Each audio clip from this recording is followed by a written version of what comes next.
Hi, welcome to Chapter 5. Sa mundo ng modernong paggawa, ang CNC machines ay nagbibigay ng mataas na katumpakan, bilis, at kalidad sa pagputol at paghubog ng iba't ibang materyales. Pero ano nga ba ang bumubuo sa kahusayan ng isang CNC machine? Ang sagot, CNC tools. Ang CNC tools ay mga espesyal na kasangkapang ginagamit sa pagputol, pagbubutas, at pag-ukit ng kahoy, metal, plastic, at iba pang materyales.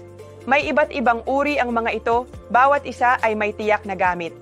Narito ang ilan sa mga pinakakaraniwang CNC tools at ang kanilang mga gamit. End mills, ginagamit para sa pagputol ng patag na ibabaw, slots, at masalimuot na disenyo. Ang mga ito ay maaaring gamitin sa parehong pahalang at patayong direksyon. Ball nose end mills, isang uri ng end mill na may bilugang dulo na ginagamit para sa 3D contouring at sculpting sa kahoy, metal, o plastic. Ginagamit sa paggawa ng intricate 3D carvings sa kahoy tulad ng estatwa, relief carvings, at iba pang artistic designs, mahalaga rin sa paggawa ng mga molds at dies sa metalworking industry. V-bits, may matulis na dulo at ginagamit sa engraving, lettering, at decorative carving. Karaniwan itong ginagamit sa pag-ukit ng signage at logo sa kahoy dahil nagbibigay ito ng malinis at propesyonal na hitsura. Ginagamit din sa chamfering edges upang mapabuti ang aesthetics ng isang proyekto.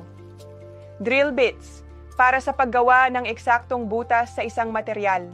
Mahalaga ito sa paggawa ng hinge holes, screws, at dowels. Chamfer tools, ginagamit upang pakinisin ang mga gilid ng isang material. Ginagawa itong mas ligtas at mas kaaya-aya sa mata. Face mills, para sa pagpapatag ng malalaking bahagi ng isang material, tulad ng kahoy o metal. Thread mills, ginagamit sa paggawa ng threads sa bolts at nuts, mahalaga sa mga precision engineering projects. Ang pagiging epektibo ng isang CNC tool ay hindi lang nakasalalay sa disenyo nito. Mahalaga ang tamang feed at speed settings upang makamit ang pinakamahusay na resulta. Ang cutting speed o bilis ng pagputol ay tumutukoy sa bilis ng pag-ikot ng tool sa isang material. Kapag masyadong mabilis, maaaring mag-overheat ang tool. Kapag masyadong mabagal, hindi magiging makinis ang hiwa. Ang feed rate o bilis ng pagsulong ay ang bilis ng paggalaw ng tool habang pinuputol ang material.